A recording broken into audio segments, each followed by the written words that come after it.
여러분 안녕하십니까. 경제현장 오늘 시작합니다. 미 연준이 한 번에 기준금리를 0.5%포인트 올린 이른바 빅스텝을 예고했습니다. 동시에 돈을 빨아들이는 양적 긴축 방침도 분명히 했는데요. 이로 인해 미국 증시는 물론 우리 증시도 큰 영향을 받고 있죠. 미 연준의 통화 긴축이 미칠 파장과 새 정부의 대응 방향, 집중 진단에서 짚어보겠습니다. 유튜브 실시간 댓글 의견 주시면 토론에 반영합니다. 경제현장 오늘입니다.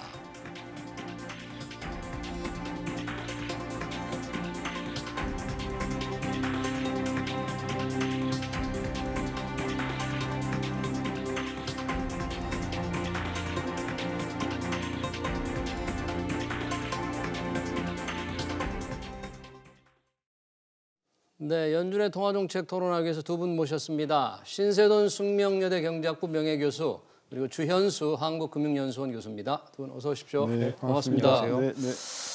자, 이 미 연준의 통화정책, 글로벌 시장 워낙에 주목을 기울이고 있는데 어제 통화긴축 방침을 분명히 했죠, 교수님. 그러면 시장 어제 그런 이후에 뉴욕 증시, 우리 시장 지금 어느 정도 영향을 받고 있습니까? 예, 주식 시장 같은 경우에 상당히 영향을 받았다라고 볼 수 있죠. 다우지수 같은 경우에 한 0.4% 정도 빠졌고요.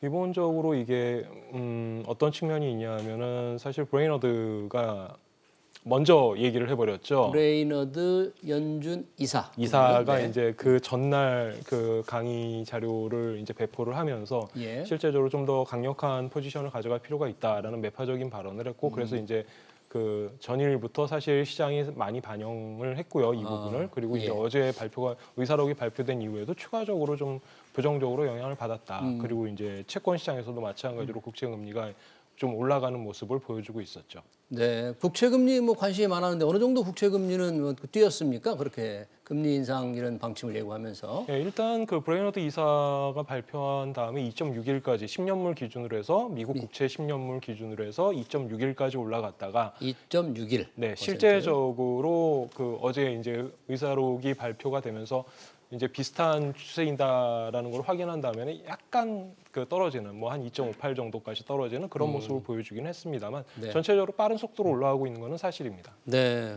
국채금리는 치솟고 또 증시는 떨어지고 우리 증시도 지금 많은 영향을 받고 있는데 신세돈 교수님. 네. 자, 그러면 연준 지난 3월 금리를 올릴 때 연준 이사들이 무슨 얘기를 했는가 하는 게 바로 연준 의사록이잖아요. 네. 자, 의사록의 내용 하나하나 이제 한번 짚어보고 싶은데요.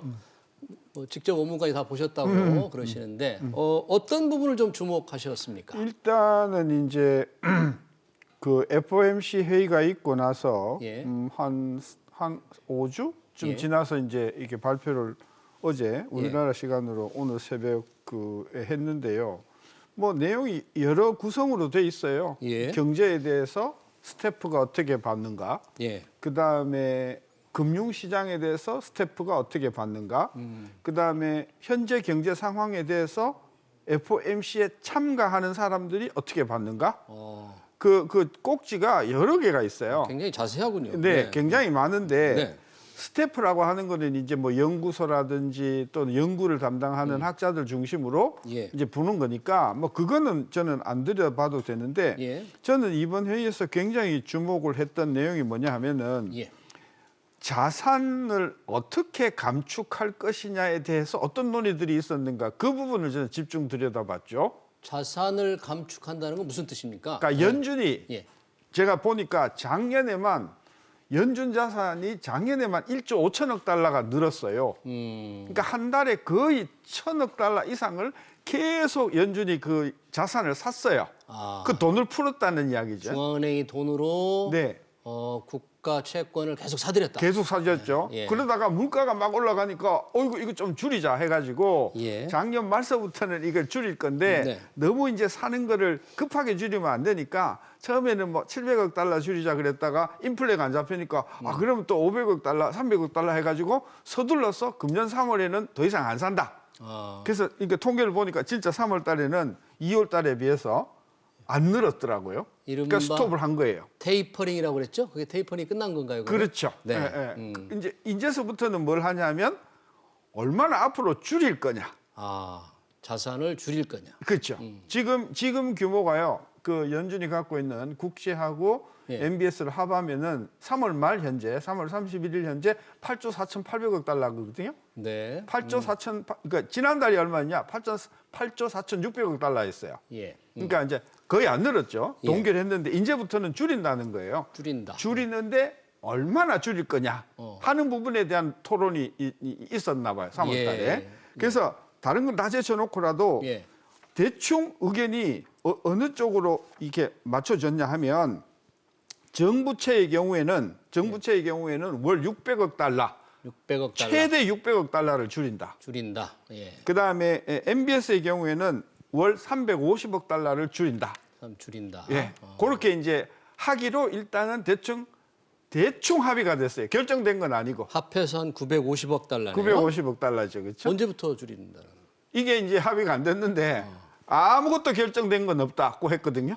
근데 결정된 5월 달서부터 이 부분에 대해서 아마 결정이 있을 것이다. 5월 달에 예. 있을 것이다. 네, 다음 회의에서. 그래서 일단은 다음 달에 회의가 재개가 되면 월 950억 달러의 한도 네. 내에서 이제 이거를 줄여나간다. 줄여나간다 이거죠. 예? 근데 우리가 여기서 주목할 게 있어요. 예. 지금 연준의 자산이 얼마냐면 8조 5천억 달러잖아요. 8조 5천억 달러요. 예, 그게 이미 있잖아요. 예. 이게 전부 이자를 벌어들이는 자산이거든요. 그러면 가만 놔둬도 이자 때문에 네. 한 300억 달러는 가만 놔둬도 늘어나는 거예요. 그러면 이번에 조치로 950억 달러를 줄인다라고 하면 예. 실제 네트 이펙트는 얼마냐? 가만 놔둬도 300억 달러가 늘어나는데 늘어나기 때문에. 거기다가 950억 달러를 줄여봤자 예. 실제로 줄이는 효과는 그보다 좀 적다는 거죠. 그러네요. 저는 그래서 이 내용을 이게 발표되기 전에는 다우도 그렇고 S&P도 그렇고 나스닥도 그렇고 굉장히 많이 빠지다가 원래 빠지다가 네, 발표를 한 걸 가만 들여다 보니까 이게 그렇게 심각한 내용은 아니네 라고 하면서 다우가 예. 막장 끝장 무렵에 아주 급격하게 반등을 했습니다. 좀 회복을 했어. 많이 회복했어요. 아까 그래요? 0.44% 줄었다 그랬는데 예. 많이 떨어질 땐 1.2%까지 떨어지다가 막장에 그러다가 막판에 반등했거든요. 올라온 그래서 것은 그래서 어제 이 예. 증시의 그 분위기는 네. 생각만큼 충격적이지는 않다라고 생각을 하면서 예. 막장에 나스닥도 그렇고 뭐 다우도 그렇고 상당히 낙폭을 회복하는 쪽으로 클로즈됐다. 그걸 우리가 그렇군요. 주목할 필요가 있어요. 그렇다면 오늘 밤에 우리 시간을 올리는 시장, 오늘 밤에 열리는 뉴욕 증시 조금 그렇게 비관 안 해도 될 것 같은데 우리 신 교수님 말씀대로 950억 달러를 줄인다. 채권을 줄인다니까 돈을 중앙은행이 빨아들인다. 뭐 이런 거죠. 자산을 그렇죠. 줄인다는 거는 돈을 이제 흡수한다. 그런데 최현수 교수님, 네. 지금 이제 시장에서는 그러면 최대 950달러를 빨아들이기도 하지만 또 기준금리를 또 굉장히 많이 올릴 것도 같지 않았습니까? 네네. 이런 부분은 명확하게 어떻게 입장 표명이 됐습니까?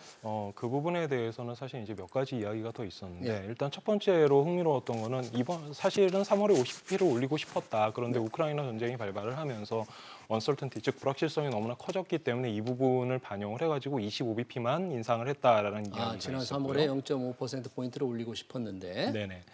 그래서 이야기를 하는 과정에서 이제 의사록을 보시면은 그 다음번 5월에는 50bp를 인상할 가능성이 있다라는 식으로 이야기를 해놨습니다. 예. 그래서 이제 이 부분과 관련해가지고 5월 4일날 이제 차기 FOMC 회의가 열리면 50bp 인상을 할 것이다라는 게 시장의 지배적인 예상이기도 하고요. 예. 그 다음에 의사록을 보면서 제가 조금 한 가지 더 신기했던 것 중에 하나는 뭐였냐면은 그 이제 가장 중요한 이야기는 두 가지죠. 사실 이제 그 아까 신세동 교수님께서 말씀하신 그 양적 긴축의 문제, 퀀티테이티브 타이트닝의 문제하고 그다음에 금리 인상의 문제.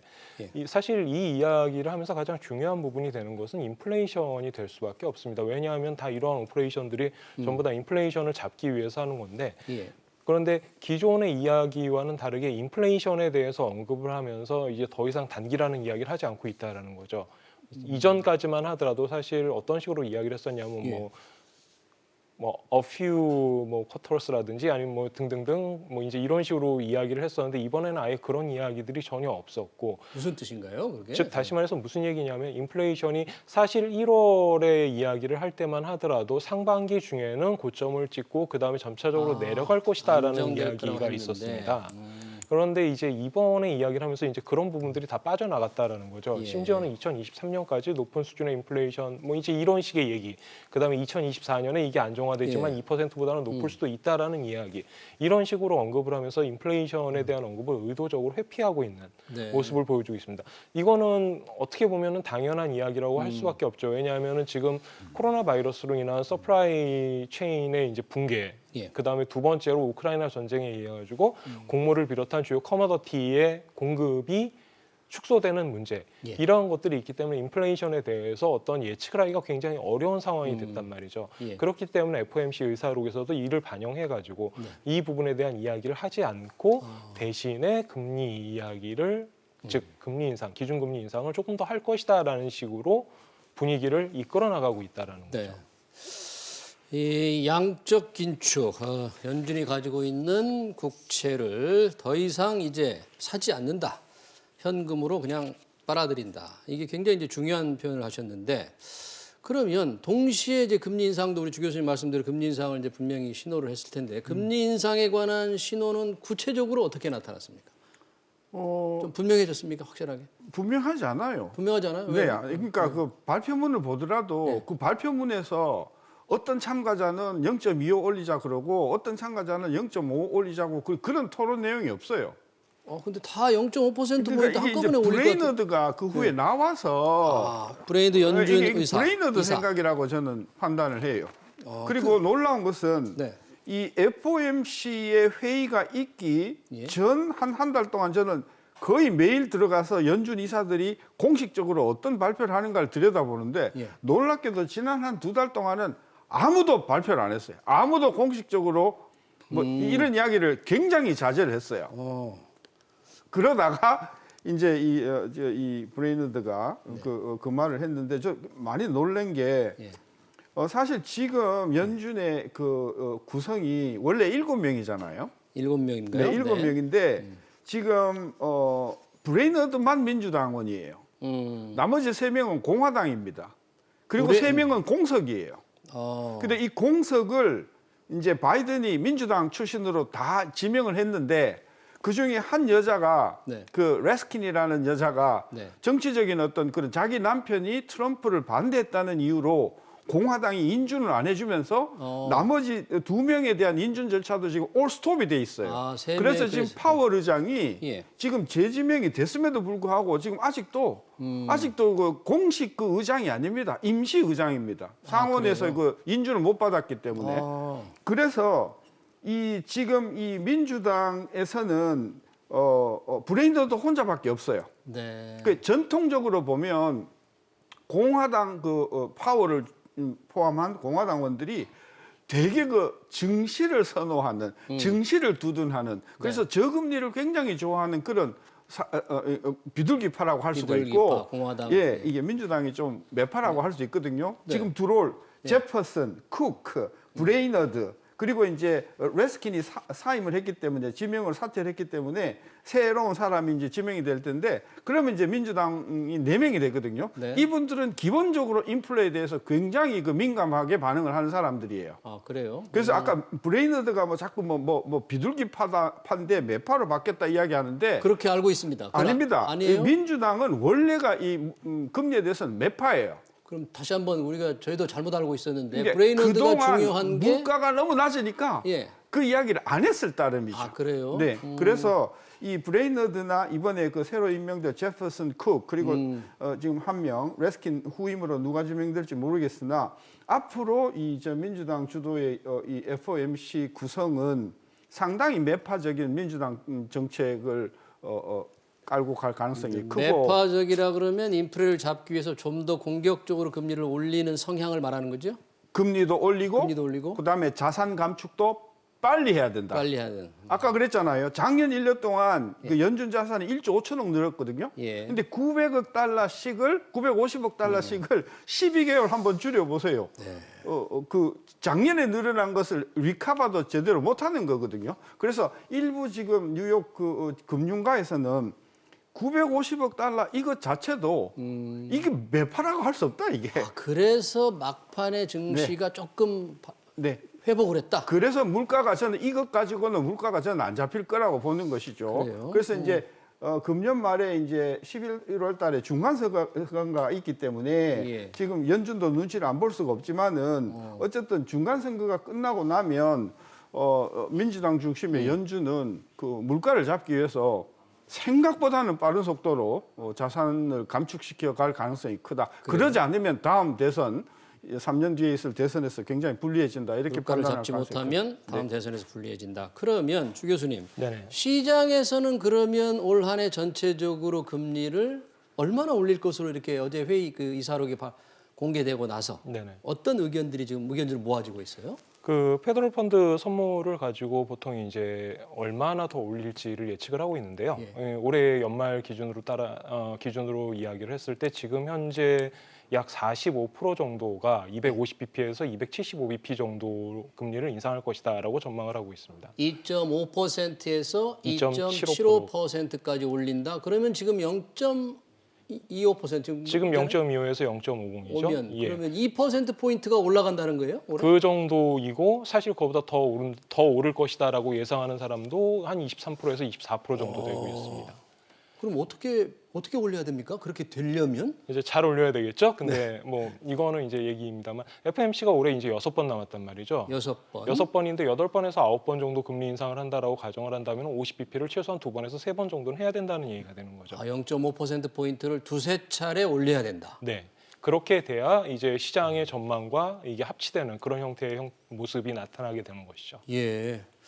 야, 그러면 연말까지 뭐 그 선물 기준 금리로 볼 때 그렇다면 미국 경기는 지금 괜찮습니까? 그렇게 만약에 올릴 경우에 뭐 경기 후퇴가 된다 그래서 한때는 뭐 장단기 금리 차가 뒤집어졌다. 장기 금리가 높아야 되는데 장기 금리가 떨어졌다. 뭐 이런 시장의 현상도 이제 있어요. 그게 뭐 우리 이제 통계도 쭉 그런 어떤 인과관계, 즉 장단기 금리가 역전이 되면 1년 또는 2년 뒤에 이제 실물 경기가 침체된 경우가 있기 때문에 예. 그런 경우를 가지고 이제 말씀하는 것 같은데 이번에 장단기 그 역전의 핵심은요. 예.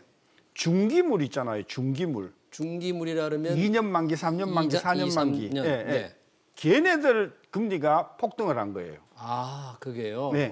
그러니까 우리가 이제 수익률이 예. 이렇게 평평해서 자빠진 게 아니고 예.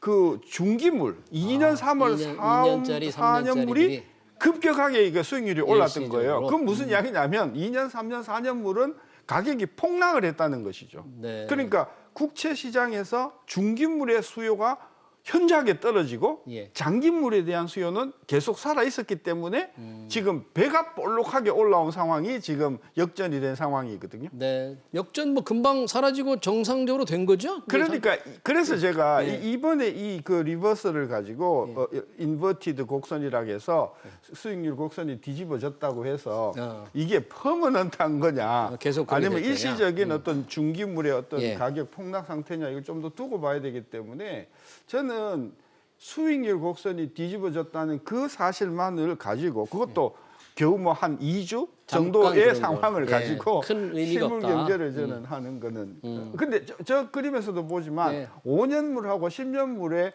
격차는 꾸준히 좁혀진 것은 사실이에요. 네. 네. 지금 2년짜리하고 10년짜리 기준으로 잠깐 뒤집어졌다 다시 정상이 됐네요. 이제. 다시 벌어졌죠 예. 조금. 자, 그렇게 되면 일단 금리를 계속 올린다. 우리 주현수 교수님 말씀대로 올 한 해 2%포인트, 2.5%까지 막 올라간다. 그 증시에는 혹시 어떻게 영향을 미칠 수 있을 거로 보십니까? 뭐 아무래도 증시에는 좋은 영향이라고 볼 수는 없겠죠. 왜냐하면 기본적으로 WACC 자체에 이제 영향을 주는 거기 때문에 기본적으로 시장에서 바라보는 리스크 프리미엄이 아무래도 영향을 받을 수밖에 없고 그에 따라 가지고 주식 시장에서는 별로 긍정적인 어떤 기대감을 갖기는 어려울 겁니다. 예. 이제 그런 부분도 있는 거고 다만 채권 시장에서의 움직임 같은 거는 조금 더 명확하게 살펴봐야 되겠죠. 조금 전에 이제 교수님께서 말씀을 하셨지만 이제 어떤 부분이 있냐면은 예. 왜 우리가 그 장단기 금리차 역전에 대해서 고민을 하느냐라는 부분인 거죠. 예. 그냥 간단히 생각해 보면 이렇습니다. 일단 QT를 제외하고 나서 논의를 진행을 했을 때 금리를 올린다라고 한다면 단기물부터 영향을 받을 수밖에 없겠죠. 페더럴 펀드의 금리가 올라가고 그러면은 단기물부터 그에 따라서 올라가기 시작해서 올라갔네요, 그죠? 교수님께서 말씀하신 것처럼 이제 2년물, 3년물, 중기물 쪽으로 전이가 되는 이제 그런 현상을 보이게 되죠. 10년물은 오히려 상대적으로 나중에 영향을 받게 됩니다. 이런 식으로 된다라고 한다면은 수익률 곡선이 아무래도 평탄화될 수밖에 없는 그런 형태가 나타나는 거죠. 네. 그런데 금리를 빨리 올린다라고 생각하면 어떻게 될까요? 이때 장단기 금리 차가 역전되는 현상이 나타나는 거죠. 그럴 수 있다 이거죠. 네. 빨리 그렇기 올리면. 때문에 이게 문제가 되는 것이고 왜 그러면은 장단기 금리 차가 역전이 됐을 때 경기 침체가 나타나느냐를 예. 생각을 해보면은 금리를 계속해서 올리고 있다라는 거는 무슨 얘기죠? 수요를 결국은 줄인다라는 얘기죠. 즉 다시 말해서 실물 경기의 사이클을 어느 정도 그 붐에서 버스트로 떨어지는 그런 것들을 막기 위해서 어느 정도 스무딩 해주는 그런 영향을 준단 말이죠. 예. 이게 그러니까 경기를 둔화시키는 그런 효과를 발휘하는 것과 그 장단기 금리 차가 역전되는 것과 그게 이제 시기가 비슷하게 맞아 떨어지는 네. 거죠. 그래서 이제 그런 부분에 의해서 실물 경기가 영향을 받는다라고 봐주시면 될 것 같습니다. 예. 여튼 뭐 좀 어렵지만 아무튼 장당의 금리 차가 이렇게 뒤집어지니까 이게 무슨 의미냐? 경기 후퇴가 진짜 오느냐? 오지 않는다. 뭐 1, 2년 걸린다. 참 논란이 많았는데 여튼 이제 정상화됐고 어제 통화 긴축 연준이 예고하면서 올 한 해 2% 이상 만약에 금리가 오르면 신세동 교수님 만약에 그렇게 미국이 금리를 올린다. 그럼 우리나라 우리 지금 금리 기준금리 1.25%잖아요. 지금 14일 우리 하는 금통이 예정돼 있는데 우리도 금리를 좀 먼저 더 올려야 될까요? 네, 그러니까 현재의 상황에서 예. 특히 원달러 환율이 지금 굉장히 불안한 상황에서 예. 미국 기준금리하고 우리 기준금리가 똑같다고 하면 예. 우리나라로 돈이 들어올 이유가 없죠. 금리가 똑같다면. 금리가 똑같은데 한국은 지금 환율이 불안하단 말이죠. 아. 그럼 환차 이익이 아니라 환차 손해 우려가 크기 때문에 예. 우리나라에 들어와 있는 자금이 불안할 거란 말이죠. 그러면 우리나라에 들어와 있는 외국인 자본 지금 한 700조, 800조 정도 될 텐데 예. 이 자금이 계속해서 한국에 붙어 있어 주려면은 예. 환율이거나 금리거나가 유리해야 되겠죠. 미국 금리보다는. 미국 금리보다 높거나 그렇죠. 우리나라. 근데 금리가. 만약에 미국의 기준금리가 예. 2% 가까이 올라가고 우리는 1.25 계속 있다고 하면 예. 그것만으로도 0.75, 75 베이스 BP만큼 이 한국이 불리해지지 않습니까? 외국 돈이 빠져나갈 수가 있다 그러는데. 엄청나게 빠져나가면서 환율을 끌어올리면 더 가속화될 가능성이 커요. 따라서 한국의 금융시장의 금년의 최대의 관건은요. 예. 물가가 아니고요. 미국과 한국의 금리 차를 금리 어느 차이. 선에서 유지하는 것이 금융시장의 안정에 중요한 것인가? 예. 저는 그런 관점에서 보면 지금 달러가 강세 아닙니까? 네. 글로벌 강세거든요. 네. 그 원화도 지금 굉장히 불안해요. 예. 1,200 막 50원까지 막 하고 그랬잖아요. 네. 이게 만약에 이걸 잡아주지 못하면은 금리가 가만히 있더라도 환율 때문에 외국인 투자가는 불안할 것이다. 저는 그런 차원에서 한국은행의 최대의 과제는 물론 조금 멀게 보면 인플레를 잡는 거지만 예. 조금 단기적으로 보면 예. 환율을 안정시켜서 외국인 자금이 빠져나가지 않도록 하는 것. 저는 그게 굉장히 유지하다. 따라서 한국은행의 금리 정책은 어떻게 하면 외국인 투자 자금을 안정적으로 앵커 시키는가 여기에 맞춰질 것이라고 보기 때문에 예. 그런 관점에서는 미국의 금리 상승 스텝과 거의 보조를 같이 하면서 올려줘야 할 가능성이 크다. 그렇지 않아도 지금 뭐 외국인 투자자들 우리 증시에서 주식을 자꾸 팔아가지고 다 빠져나가고 있는데 금리마저 이렇다면 주현수 교수님 정말 우리 외국 돈 금리 차이 좁혀지거나 혹시 우리가 더 낮아지면 돈이 많이 빠져나갈까요? 이제 이 부분이 사실은 좀 어려운 이야기인데요. 그냥 정통적인 경제학적 이론으로 보면은 교수님께서 말씀하신 게 다 맞습니다. 무슨 얘기냐면 대내 금리 차라는 것은 가장 그 키 팩터가 될 수밖에 없고 그냥 이런 얘기죠. 미국 국채가 3%를 주는데 한국 국채는 2%를 준다라고 가정을 해보죠. 그러면은 한국 국채를 살까요? 미국 국채를 살까요? 미국 국채를 살 것이다. 당연히 또 안정성도 높고 그다음에 금리도 더 많이 주는데 그러면은 한국에서 돈을 다 빼가지고 미국에다가 투자를 하는 것이 맞는 것이다라고 이야기를 보통 많이 하고 그게 이제 금과 억조처럼 지켜지고 있는데요. 다만 한 가지 이제 좀 유의해서 봐야 할 점은 뭐냐면 실제로 그러냐라는 점입니다. 아, 이론상으로는 그런데 실제 그렇게 될까? 그렇게 안 돼요? 예를 들어서 이제 이런 부분이 있는 거죠. 지난번에 미국이 금리를 인상했을 때 한은 같은 경우에는 오히려 금리를 내리거나 아니면은 한미 간의 금리가 역전됐던 시기가 있습니다. 그러면은 이때 이론대로 따진다라고 한다면은 환율에도 굉장한 영향을 미칠 것이고 그다음에 자본 유출이 일어나야 되는데 현실적으로는 일어나지 않았다란 말이죠. 그러면 이게 뭘 의미하는 거냐? 이런 부분에 대해서 조금 더 생각을 해봐야 된다라는 겁니다. 그래서 이제 뭐 많은 논의들이 있습니다만 그중에 대표적인 게 이제 그 한국 국채 시장에서 한국 국채에 대한 수요가 꾸준히 있기 때문에 이게 단순히 금리가 저쪽이 더 높아진다고 하더라도 저쪽으로 바로 옮겨가는 그런 식의 행태를 투자자들이 보이지는 않는다라는 점이 있죠. 그래서 이제 이런 부분들을 다 고민을 해야 되기 때문에 현실적으로 그 한은이 물론 금리를 따라 올리기는 할 겁니다. 하지만 미리 올려놓은 부분이 있기 때문에 어느 정도 완충 기제도 작동을 하고 있고요. 그러니까 동시에 똑같은 속도로 즉 미국이 뭐 2.5% 인상을 했다 올해 중에 가정을 했을 때 그럼 한국도 거기다가 지금 2.5%를 인상해야 되느냐 이런 거는 아니다라는 거죠. 조금 그 조절할 수 있는 여지는 있다라고 보여집니다. 근데 그 부분에 대해서 제가 그 지적하고 싶은 게 최근 한 6개월을 보면 우리나라 금리가 미국 금리보다도 최소한 0.5%에서 0.75% 높았거든요. 그렇죠. 지난 한 6개월을 보면. 근데 굉장히 많은 외국 자금이 빠져나갔어요. 그럼에도 불구하고 네, 그 왜 빠져나갔냐는 거죠. 그것은 금리 차가 우리가 0.75% 높아도 한국의 환율이 불안하다 그러면 예를 들어 나간다는 것이죠. 따라서 아까 우리 주 교수님이 우리나라 금리가 낮아도 이게 그 안 나갔던 이유는 국채를 계속 가지고 있을 수 있다. 있었던 이유는 그 당시가 우리나라 원화가 굉장히 강세 추세였어요.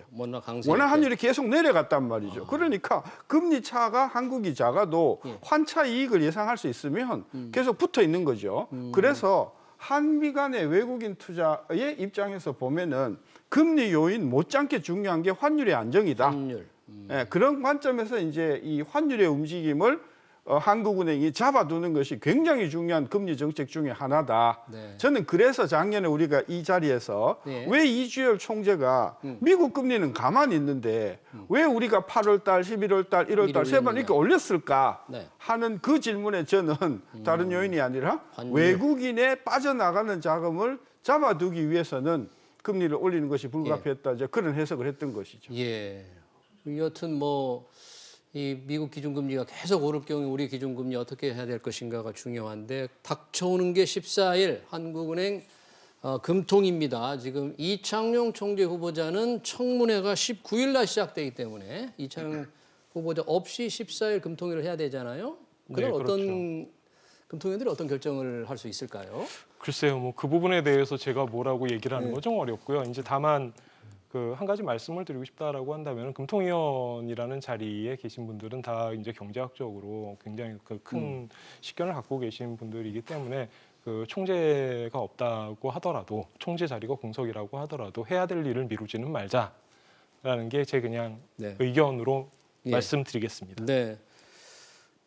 해야 될 일 이제 어떻게 결정할지는 모르겠고요. 이창용 후보자는 이 금리 정책에 대해서 뭐 혹시 비둘기파냐, 매파냐, 뭐 이런 식의 구분을 할 수 있는 분입니까? 뭐 성향이 좀 있습니까? 그건 아직 드러난 바는 없고요. 한 가지 확실한 것은 IMF나 연준이 어떻게 생각할 것이다 하는 그런 부분에 대해서는 매우 해맑을 거라고 생각하는 거죠. 매우 밝다. 아주 국제파라는 것이죠. 그러니까 우리가 어떻게 움직이는 것을 미국 시장이나 IMF나 이쪽에서는 어떻게 해석할 것인가 이런 부분에 있어서 굉장히 민감한 부분이기 때문에 저는 국제적인 감각 차원에서 이번 문제를 본다고 하면 제가 아까 이야기했던 요인 금리 차가 아니라 예. 환율 차원에서 환율.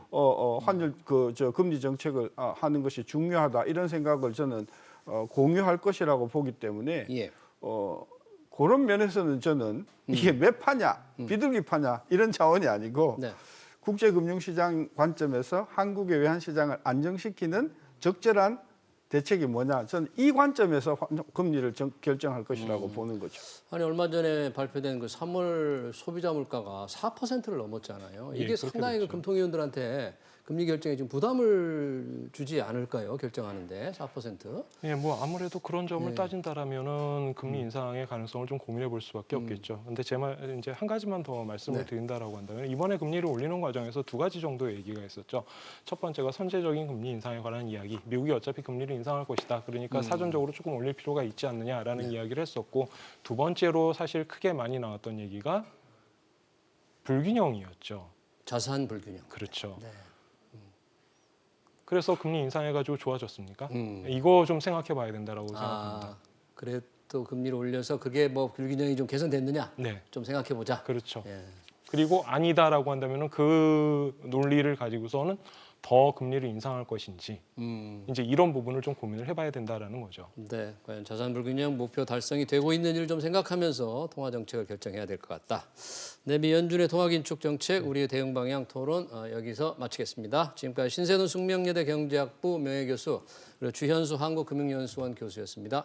고맙습니다. 네, 수고하셨어요. 감사합니다.